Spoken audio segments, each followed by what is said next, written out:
Samantala, mahigit naman sa 100 suspected cases ng pertussis sa Calabarzon ang naitala ng DOH. Nasa 62 rito positibo sa sakit.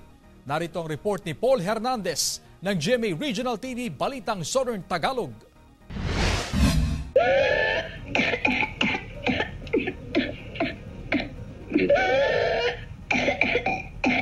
Ganito ang tunog ng whooping cough o pertussis sa mga tinatamaan nito. Matinis at nagpapahirap sa paghinga sa sinumang dinadapuan. Ayon sa Department of Health, lubha itong nakakahawa na karaniwang tinatamaan ay mga bata. Hindi raw ito basta-basta nagagamot at tanging bakuna lang ang makakatulong para maiwasan ang sakit. Sa datos ng DOH Calabarzon, simula January 1 hanggang March 23, 132 ang naitalang suspected cases. 62 rito positibo sa sakit. Cavite ang may pinakamataas na bilang ng kaso ng pertussis. Ayon sa DOH Calabarzon, may emergency purchase na sila ng mga bakuna para sa mga bata. Sa Hunyo, inaasahang darating ang mga in-order na bakuna. Sa Region 1, 2 ang naitalang kaso ng whooping cough mula sa lalawigan ng Pangasinan. 1 taong gulang at 6 na taong gulang ang mga batang babae ang pasyente. Walang namomonitor na pagkalat nito sa rehiyon, pero tuloy ang ginagawang investigasyon ng CHD-1 sa naitalang kaso.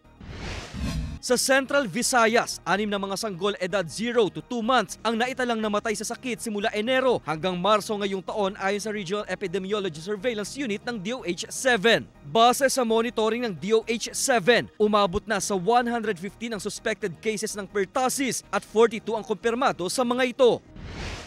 Isinailalim naman sa state of calamity ang Iloilo City kahapon dahil sa tumataas na kaso ng pertussis sa lungsod. Sa tala ng Iloilo City Health Office, 7 na ang kumpirmadong kaso sa lungsod. Kabilang sa mga sintomas ng nakahahawang sakit na pertussis ang ubo, sipon at lagnat. Sa ngayon, mahigpit na ipinapayo ng Health Authority ang paggamit ng face mask kung may whooping cough. Ugaliin din ang regular na paghuhugas ng kamay at umiwas sa matataong lugar. Mula sa GMA Regional TV Balitang Southern Tagalog, Paul Hernandez nagbabalita para sa GMA Integrated News.